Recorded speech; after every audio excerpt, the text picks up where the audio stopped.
ากบ่ถือสากายแวมาพี่แดดจากกา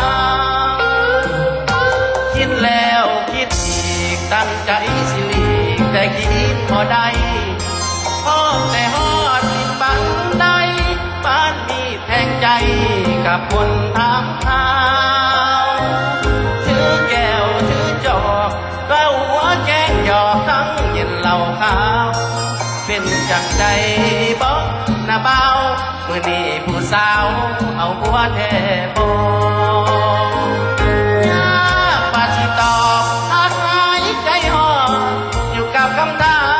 มสิเปลี่ยนเรื่องหายในนี้งามหรือตอบไปตามเรื่องจริงดีน้องกดจอบที่สองยังปวดสมองซ้ำเหยียบหัวต่อถามกันทักแท้เด้บอกเลือดแบ่งข้าออกยิ้มท้องกับพี่ในมือน้องแต่งให้กินเลือดแบ่งแก้มที่บอกน้อยจนอยากมองและแบ่งม้อยปืนแสบซอยกินหัวหน้าบีเป็นเทพสามโตนักหลายกิโลทั้งตรงทั้งทีอายโดนกายเป็นจังสีอาหารดีๆคืนกับโปโล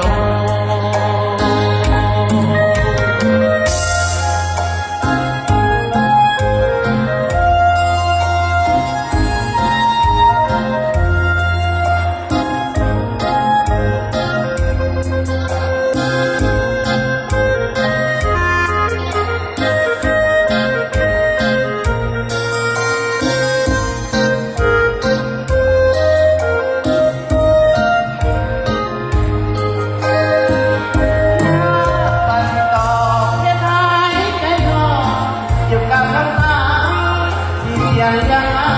ในนี้นะตอบไปตามเรื่องที่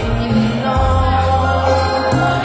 คนจอบสอนและปวดสมองตั้งเสียงหัวต่อ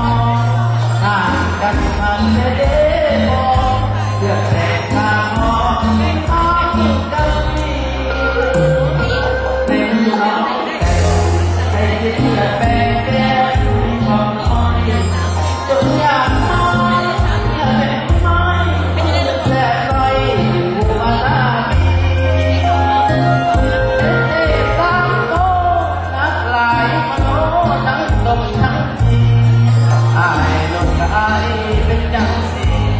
อาหารที่ดีกับบอดู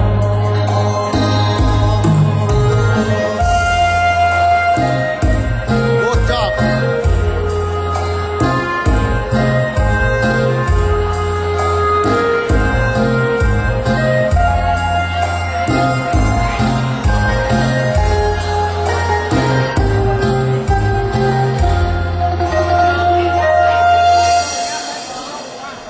มาพบกับใจในการแข่งตบมือนะครับนะ